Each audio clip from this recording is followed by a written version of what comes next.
ครับตอนนี้เครื่องลงแล้วนะครับนะครับจะถึงแล้วนี่ครับ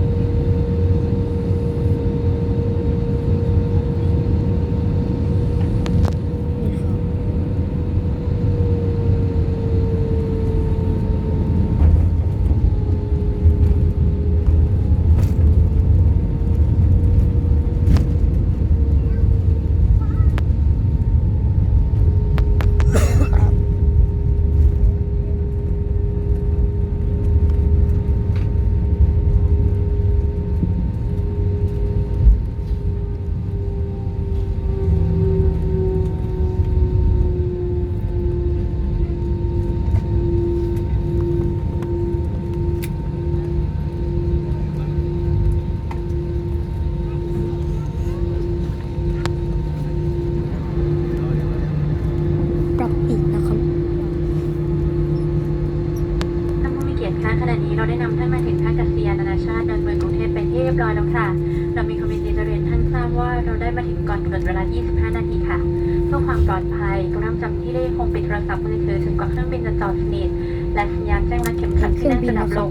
โปรดใช้ความระมัดระวังขณะเปิดที่เก็บสัมภาระเหนือศีรษะและตรวจนำสิ่งของท่านให้เรียบร้อยก่อนที่จะลงจากเครื่องค่ะหากต้องการความช่วยเหลือเมื่อถึงอาคารผู้โดยสารกรุณาติดต่อพนักงานภาคพื้นของเราค่ะในนามของสายการบินแอร์เอเชียกัปตันเชษฐานักบินผู้ช่วยสุรพงษ์และพนักงานต้อนรับทุกคนขอขอบพระคุณทุกท่านที่ใช้บริการกับเราในวันนี้เราหวังเป็นอย่างยิ่งว่าต้อนรับท่านอีกในโอกาสต่อไปสำหรับค่ำคืนนี้ขอบคุณและสวัสดีค่ะ Ladies and gentlemen, we have landed on Marine International Airport Bangkok. We are pleased to inform you that we have landed 25 minutes ahead of schedule. For your safety, please remain seated and fasten your seatbelt. The use of mobile phone is not allowed until the aircraft has come to completely stop and the seatbelt sign is off. Do take care when opening the overhead compartment. Before leaving the aircraft, please check that you have your belongings and travel document with you. On behalf of Air Asia, Captain Chetha, First Officer Surapong and non-cabin crew would like to thank you for joining us today. It was a pleasure having you on board and we look forward to welcoming you again soon. If you need any assistance upon arrival, please contact our ground staff. Thank you for flying with Air Asia and good night.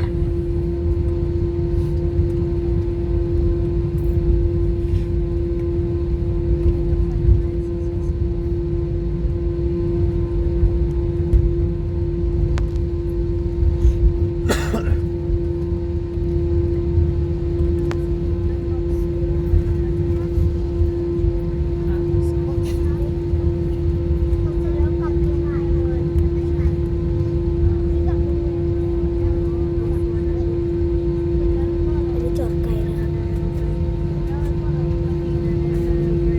เดี๋ยวเข้ามาจอดครับใกล้เชียง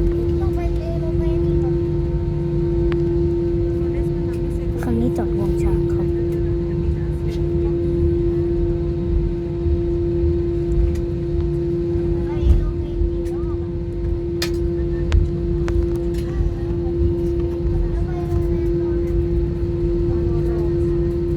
ได้ลงงวงช้างด้วยครับ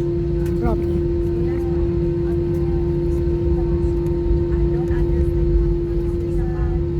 อุ้ยแอร์เอเชีย X นี่ครับเสียงปรับอีกนะครับ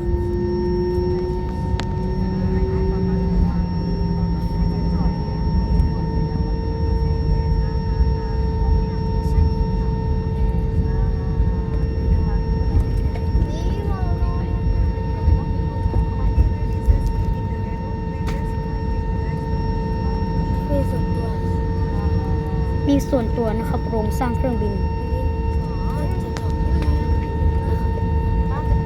มีส่วนตัวอีกลำอ้าวไม่ได้จอดงวงช้างนี่ครับไม่ได้จอดงวงช้างนะครับที่จริงแล้วเดาผิดเห็นมันเลี้ยวเข้ามาจอด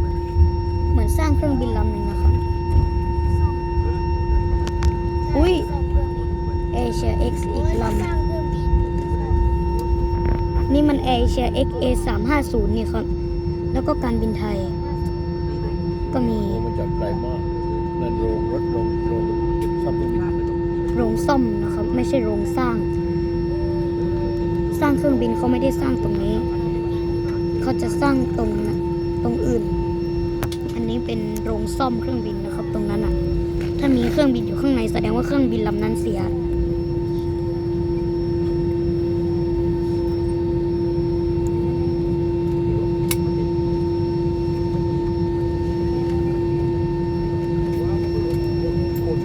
นี่นะครับสายการบินไทยแอร์เอเชีย จะมารอขอเชิญ